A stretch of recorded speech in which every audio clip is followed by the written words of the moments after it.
तो आज हमारा टॉपिक है स्वॉट एनालिसिस। स्वॉट एनालिसिस का मतलब यह होता है कि ये एक ऐसा टाइप का एनालिसिस है जिसमें आप सभी लोग अपना सभी का खुद का, एस का मतलब होता है स्ट्रेंथ, पहचान पाओगे। आप सभी लोग अपना खुद का वीकनेसेस पहचान पाओगे। आप सभी का अपना खुद का अपॉर्चुनिटी पहचान पाओगे। और किस चीज से आपको डर लगता है, थ्रेट किससे है, आपको ये भी पहचान पाओगे। और अगर आज का इस वीडियो देखने के बाद अगर आप लोग ने ये अपना SWOT यानी स्वॉट को पहचान लिया और उसको एनालाइज किया अपने लाइफ को लेके, अपने रियल प्रैक्टिकल जिंदगी को लेके, तो ट्रस्ट मी दोस्तों, ये चीज आपके लाइफ में बहुत ज्यादा चेंजेस लाने वाली है आज से। ये ध्यान में रखना। अगर आप एक स्टूडेंट हो, ये वीडियो देख रहे हो, तो यार आपके एकेडमिक्स में आपका मार्क्स इंप्रूव हो सकता है, आप अपने लाइफ में ग्रो कर सकते हो। अगर आप एक ग्रेजुएट पर्सन हो और जॉब की तलाश में हो, तो हो सकता है ये वीडियो देखने के बाद आपकी जॉब भी लग जाए, ठीक है, क्योंकि कुछ ऐसी बातों भी होने वाली है यहां पे इस वीडियो के अंदर। और हो सकता है अगर आप एक वेल जॉब करने वाले मैच्योर्ड व्यक्ति हो, तो आपके लाइफ में आपकी चीजें कहां रह गई है, कहां पे आप लैग कर रहे हो, किस चीज में आपको फोकस करना चाहिए और नहीं कर पा रहे हो, ये सभी चीज इस एनालिसिस से आप खुद ही अपने आप में ही पहचान सकोगे। तो चलिए वीडियो की शुरुआत करेंगे। सबसे पहले हम बात करेंगे एस यानी स्ट्रेंथ। अब ये स्ट्रेंथ है क्या? देखो, स्ट्रेंथ का मतलब जैसे कि आप जानते हैं यार, इंग्लिश वर्ड है, हिंदी में कन्वर्ट करेंगे तो इसका मतलब होता है हमारा ताकत। हमारा किस चीज में सबसे स्ट्रांग है, हमारा खुद का नॉलेज प्लस साथ ही में हमारा फिजिकल हो चाहे एज वेल एज मेंटल हो। यानी कि जैसे कि ये भी एक चीज तो समझते होंगे कि यार हर एक इंसान का कुछ ना कुछ एक ताकत होता है। जैसे आप मुझसे पूछोगे तो जब मैंने अपनी टीचिंग की करियर की शुरुआत की थी, ठीक है, तो मैं ऑफलाइन क्लासेस में भी जब पढ़ाता था लॉकडाउन के पहले, उस टाइम पे मैं साइंस सब्जेक्ट पढ़ाता था, मैं इंजीनियरिंग कॉलेज में पढ़ाता था। उस टाइम पे कुछ ऐसे सब्जेक्ट्स थे जो ऑटोमोबाइल वाले सब्जेक्ट्स थे, ऑटोमोबाइल इंजीनियरिंग, क्योंकि मैं खुद एक ऑटोमोबाइल इंजीनियर हूं, तो वहां पे मैं ऑटोमोबाइल इंजीनियरिंग के सब्जेक्ट्स पढ़ाता था। जैसे व्हीकल सेफ्टी हो गए, ठीक है ना, इंजिन के बारे में पढ़ाता था, व्हीकल इंजिन हो गए, व्हीकल ट्रांसमिशन हो गया, व्हीकल सेफ्टी के बारे में पढ़ाता था। ये सभी चीज के बारे में मुझे नॉलेज है तो मैं पढ़ाता था। तो ये क्या है, मेरा एक स्ट्रेंथ है, ये मेरा एक मजबूती है। कल को अगर कोई कहीं पे भी मुझे पढ़ाना हो, लेट्स सपोज मुझे जाके कहीं पे लेक्चर देना है, तो मैं वही चीज चूज करूंगा जो मेरा सबसे स्ट्रांग होगा, ठीक है। तो ये क्या है, मेरा स्ट्रेंथ है। तो आप में से कई ऐसे लोग होंगे, ये देखो ये टॉपिक में क्यों ले रहा हूं, क्योंकि मैं चाहता हूं ये वीडियो जब आप देखो तो आप खुद ही अपने आप से पूछो कि व्हाट इज योर स्ट्रेंथ।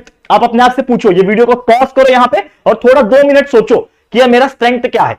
क्या अगर आप एक स्टूडेंट हो तो क्या आपका कोई सब्जेक्ट स्ट्रेंथ है, कि क्या आपको मैथ्स पढ़ना अच्छा लगता है, क्या आपको साइंस पढ़ना अच्छा लगता है, क्या सोशल स्टडी, इंग्लिश, कोई भी एक पर्टिकुलर सब्जेक्ट तो आपका ताकत होगा कि यार ये सब्जेक्ट में तो मुझे कोई मार्क नहीं दे सकता, ये सब्जेक्ट में थोड़ा भी अच्छे से प्रिपेयर कर लूं ना, ये सब्जेक्ट में टॉपर बन जाऊंगा।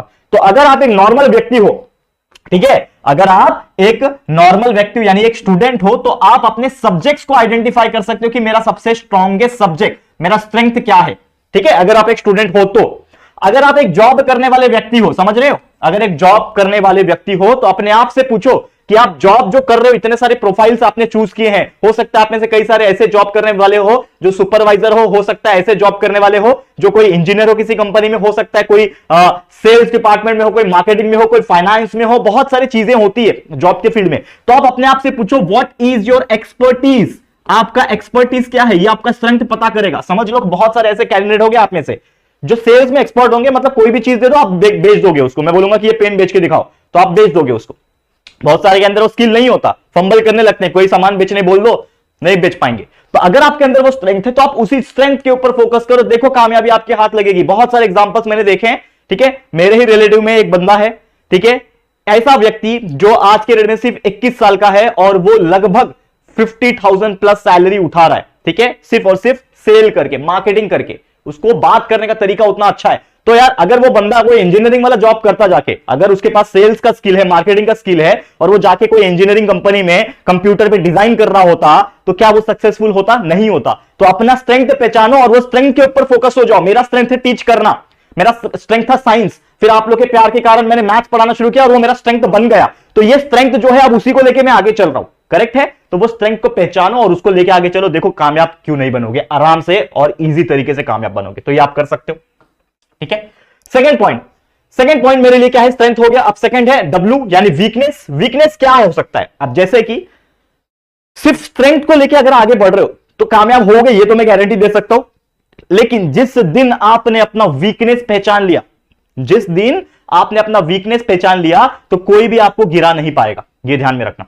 क्योंकि अगर किसी लोग को आपका वीकनेस पता है, कि आपको पता है, उनको पता है कि यार ये बंदा ना इस चीज में कमजोर है, ये बंदे को ना ऐसे करोगे ना तो ये अपने आप गिर जाएगा।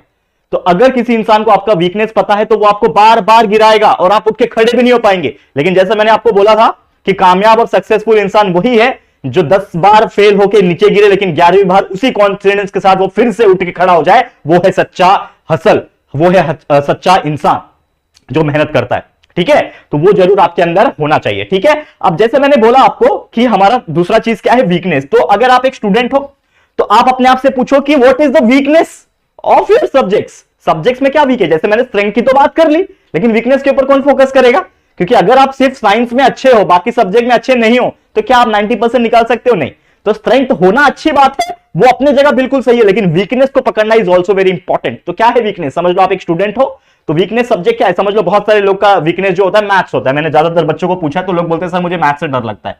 तो मैथ्स सब्जेक्ट में डर क्यों लग रहा है? क्यों है ये वीकनेस? क्या आपको इस चीज से प्रॉब्लम आ रही है? वो प्रॉब्लम को सॉल्व करने की कोशिश करो। लेट्स सपोज आपका प्रॉब्लम है कि आपको फॉर्मूले लर्न नहीं होते, आपको प्रॉब्लम ये है कि उस फॉर्मूले को आप कन्वर्ट नहीं कर पाते एग्जांपल्स को सॉल्व करने में। तो आप वीडियोस देखो, कॉन्सेप्ट क्लियर करो, कैसे करते हैं वो देखो, हर एक टाइप के क्वेश्चंस को देखो। टाइम लगेगा, लेकिन वो जो आपका वीकनेस है ना, वो भी एक ना एक दिन कन्वर्ट हो जाएगा आपका स्ट्रेंथ में। तो जरूरी है कि आप अपना वीकनेस पहचानो। ये बात कर रहा हूं मैं स्टूडेंट के लिए, वही अगर आप ग्रेजुएट पर्सन हो, जॉब करने वाली व्यक्ति हो, तो आप अपने आप से पूछो कि क्या चीज में मैं लैक कर रहा हूं। मेरे को अगर 10,000 मिल रहा है मंथली सैलरी, और सेम मेरे जैसा ही बंदा, मेरे इतना पढ़ा लिखा बंदा, उसको 25,000 मिल रहा है सैलरी, तो मेरे और उसमें फर्क क्या है? तो आपके अंदर कुछ वीकनेस है जो उसके अंदर नहीं है। तो वो अपना वीकनेस पहचानो। हो सकता है कि आप एक्सेल में अच्छे नहीं हो सकता है आप मार्केटिंग में अच्छे नहीं हो सकता है आपने जो, अगर आप एक डिजाइन इंजीनियर हो तो डिजाइन अच्छी तरीके से नहीं कर पा रहे हो, आपको सॉफ्टवेयर का नॉलेज कम है, आपको सॉलिडवर्क्स, ऑटोकैड, ये सब चीज का नॉलेज कम है। ठीक है, मेटलैब का नॉलेज कम है। तो इस प्रकार के नॉलेजेबल पर्सन बनो। आप एक सॉफ्टवेयर इंजीनियर, तो आपका कोडिंग उतना रिलेवेंट नहीं है जितना बाकी लोग का है, तो वो कोशिश करो। तो वीकनेस जिस दिन आप पहचान पाओगे, उस दिन आप उस वीकनेस को स्ट्रेंथ बनाने के लिए कोशिश नहीं करोगे। तो आपका पहले वीकनेस पहचानो, उसको स्ट्रेंथ बनाओ और अपने आप देखो कामयाब बनते हो। ये था हमारा दूसरा पॉइंट, जो कि था अपना वीकनेस पहचानना। तीसरा पॉइंट